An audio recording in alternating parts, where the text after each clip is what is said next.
আমার জীবনে আমার প্রথম স্বামী, যার নাম হচ্ছে জাবেদ আলী, এবং যে হচ্ছে আমার জারার আব্বু। আজ পর্যন্ত আমার জারার আব্বুকে নিয়ে আমি কখনোই একটা প্রশ্ন তুলি নাই। তার সাথে আমার বনাবনি হয় নাই, আমি সংসার করি নাই। কিন্তু এটা না যে তার সাথে আমার হামলা মামলা বা তার সাথে আমার কোনো ধরনের বাক বিতণ্ড বা তার সঙ্গে আমার দেনমোহর নেয়া, নো। তার সাথে আমার অলমোস্ট 20 লাখ টাকার দেনমোহর ছিল, একটা পয়সাও আমি নিই নাই। আমার সাথে বনাবনি হয় নাই, মিউচুয়ালি আমি ডিভোর্সে চলে গেছি। তারপর তো আমার যারা দুনিয়াতে আসলো, আমার যারাকে নিয়ে আমি স্ট্রাগল করছি। এর মধ্যে আমার সঙ্গে বিয়ে হয়ে গেল রুমি রহমান, যার সাথে আমি খুব ভালো ছিলাম, যাকে আমি আমার জারার পাপা হিসেবে মৃত্যুর আগ পর্যন্ত দেখে যেতে চাই, এবং যারাও ফিল করে ওর পাপা একমাত্র রুমি রহমান। সমস্ত কিছু স্রষ্টার হাতে।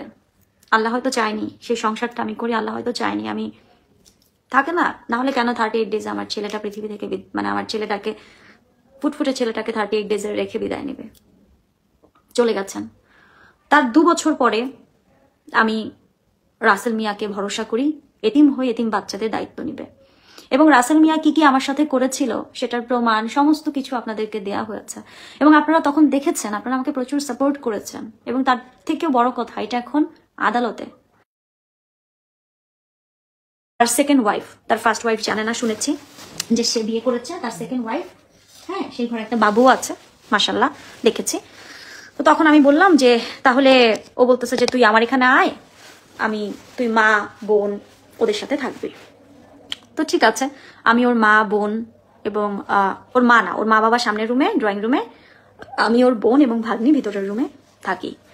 দেখেন, আমি সত্যটা বলছি, কারণ আমার মতো মেয়ে আত্মহত্যা করতে গিয়েছি। আপনাদের কাছে এটা ফানি মনে হচ্ছে, আপনাদের কাছে এটা নাটক মনে হচ্ছে, কিন্তু বাস্তবতাটা আপনারা একটু বুঝবেন।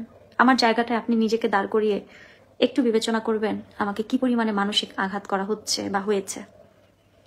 আমি বারবার বলছি, আমি পুরো জাতির কাছে ক্ষমা চাচ্ছি, পুরো জাতির কাছে, নারী জাতির কাছে, পুরুষ জাতির কাছে, সমাজের কাছে, সোসাইটির কাছে ক্ষমা চাচ্ছি। এবং বিশ্বাস করেন, আমি নিতে পারছি না এই যে ধিক্কারগুলা। আমি সবসময় সম্মান পেয়ে আসছি, সেই মেয়েটা এত ধিক্কার মানসিকভাবে কিভাবে নিবে?